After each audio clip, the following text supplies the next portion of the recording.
In 1987, the television landscape was forever changed when A Different World premiered, stepping out from the shadow of The Cosby Show to create a cultural phenomenon of its own. It was more than just a sitcom. It was a vibrant, pulsing heartbeat of black excellence, introducing millions to the life, love, and learning found within the walls of historically black colleges and universities. For 6 seasons, Hillman College became a second home for a generation, a place where characters grappled with apartheid, domestic violence, and the complexities of young adulthood, all while delivering laughter and style that defined an era. The show was a commercial and artistic triumph, etching itself into the collective memory as a beacon of possibility and pride. However, when the director yelled cut and the studio lights dimmed, the actors who brought these iconic characters to life stepped back into a reality far more complex and often more unforgiving than the scripted world of Hillman. Decades have passed since the final bell rang at Hillman, and time has carved deep, unique, and often sorrowful paths into the lives of the cast. While some found ways to reinvent themselves, others walked roads paved with silent struggle and heartbreak. Today, we pull back the curtain to honor the journeys of the departed stars who formed the very soul of A Different World. Mary Alice Smith as Letty Bostick. In the bustling world of Hillman College, few figures commanded as much respect and affection as Letitia Letty Bostick, portrayed by Mary Alice Smith. Letty was the quintessential dorm director, strict, no-nonsense, yet possessing a heart of gold that beat fiercely for her students, with her knowing gaze, and a voice that could switch from stern admonishment to maternal comfort in a heartbeat. Mary Alice created a character that felt like the grandmother or aunt every viewer wished they had. At the age of 51, she brought a grounded wisdom to the screen that anchored the show's youthful energy off-screen. Mary Alice was a titan of the stage and screen, a woman whose talent knew no bounds. From her Tony Award-winning work on Broadway to her unforgettable role as the Oracle in The Matrix Revolutions, she was a force of quiet dignity, yet behind the accolades and the characters who nurtured everyone else. Mary Alice's own life was marked by a profound solitude. She never married and had no children, dedicating her entire existence to her craft. Colleagues often spoke of her as a monk of the arts, someone who gave everything to the world but kept nothing for herself. Despite her immense talent, Hollywood often relegated her to supporting roles, never fully granting her the stardom she deserved. As she entered her twilight years, the woman who had memorized countless scripts began to lose her most precious asset, her memory. Retired and living away from the spotlight, she battled dementia, a cruel thief that slowly stole her recollections of her triumphs, her friends, and eventually her own identity. It was a silent struggle fought in the shadows of a career that had shone so brightly. Then the journey of this quiet legend came to a heartbreaking close. On July 27, 2022, Mary Alice passed away at the age of 85. She was buried as such. She lived peacefully and without fanfare. In a revelation that shocked and saddened the world, it was discovered that her estate was valued at a mere $500. It was a devastatingly modest sum for a woman who had bequeathed such a rich artistic legacy to the world, proving that sometimes those who give the most are left with the least. Diane Carroll as Marion Gilbert. When Diane Carroll swept onto the screen as Marion Gilbert, the sophisticated and demanding mother of Whitley Gilbert, she didn't just enter a scene, she owned it. At 54, Carroll embodied perfection, playing a woman of high standards and sharp wit. Marion was the mirror image of her daughter's aspirations, but she also represented the immense pressure of maintaining a flawless facade.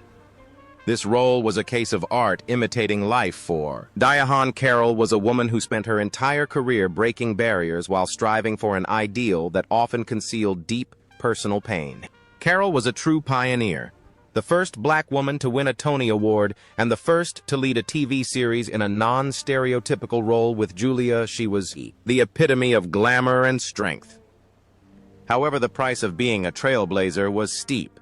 Her personal life was a turbulent storm of 4 failed marriages and a string of complex relationships, including a painful 9-year affair with Sidney Poitier, that left her emotionally scarred.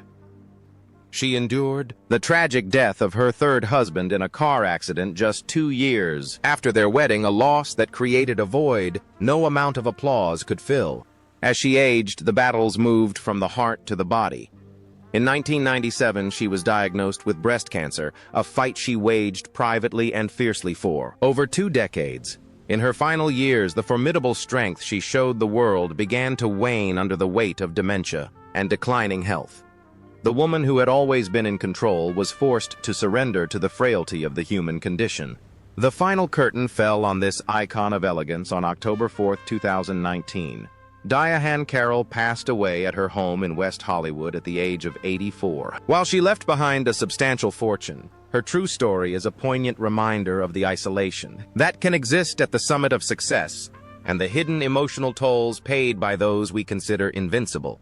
Lou Myers as Vernon Gaines. Lou Myers burst into the hearts of viewers as Vernon Gaines, the grumpy yet lovable owner of the pit.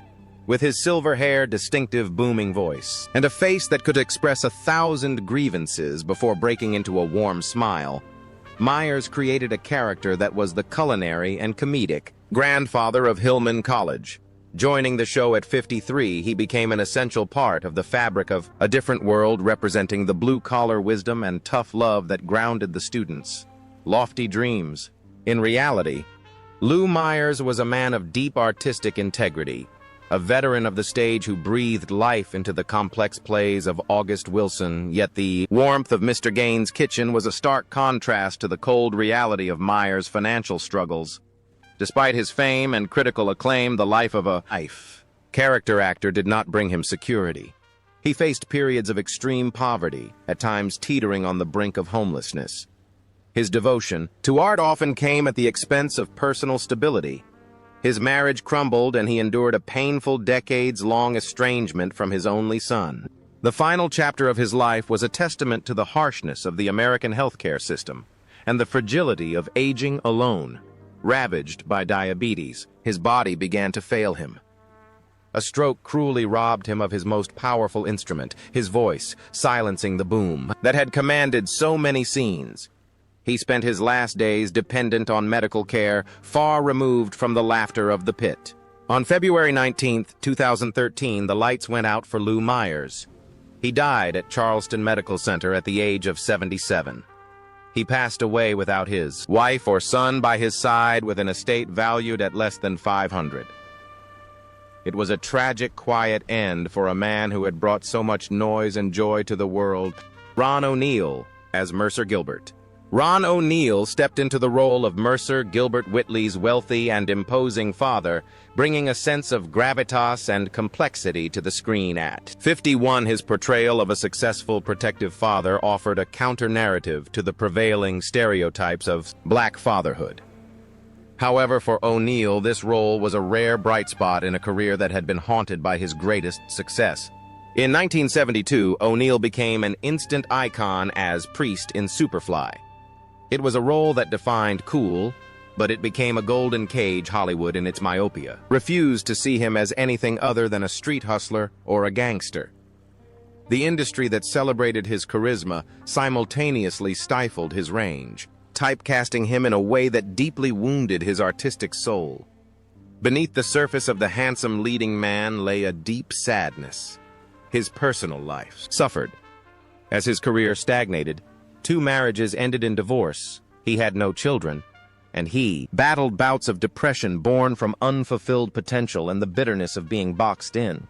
He became a vocal critic of the industry, which only served to isolate him further. In his later years, he lived reclusively, taking small roles to survive. A shadow of the superstar he once was. The final blow came in the form of pancreatic cancer, a swift and merciless disease. Fate delivered a final ironic twist on the day of his passing. On January 14, 2004, Ron O'Neal died in Los Angeles at the age of 66.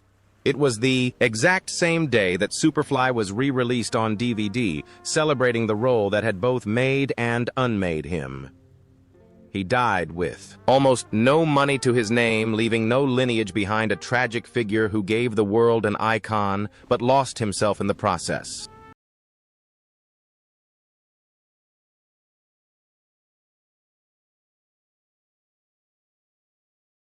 Thalmus Rasulala as Dean Harris. In the inaugural season of A Different World, Thalmus Rasulala set the tone as Dean Harris. At 53, his imposing physical presence and deep voice established the seriousness of the academic environment. Though his tenure on the show was short, his impact as the authoritative figurehead was undeniable. Born Jack Crowder, Thalmus was a star forged in the fires of the blaxploitation era, known for iconic roles in Blackula and Cool Breeze, and playing the elder Kunta Kinte in Roots. He was a symbol of strength and resistance on screen, but behind the tough exterior, Thalmus was fighting a losing battle with his own demons. Alcoholism slowly eroded his life, costing him his health, his first marriage, and his relationship with his children. As the blaxploitation craze faded, so did his career. The phone stopped ringing, and the man who was once a symbol of power found himself forgotten. He suffered a massive stroke in 1998 that left him incapacitated, forcing him into a nursing home in New Mexico, far away from the glitz of Hollywood and the family he had become estranged from. It was a lonely, heartbreaking existence for a man who had once commanded the screen. The end came suddenly, and too soon. On October 9th, 1991, shortly after filming a small role, Thalmus Rasulala died of a heart attack at the age of only 51. Note: the source text has a discrepancy with dates citing a stroke in 1998, but death in 1991. Following the narrative instruction to prioritize the provided texts. Timeline of death. He passed away, leaving a legacy of powerful performances, but a life cut tragically short by the struggles that often plague those who rise too fast and fall too hard.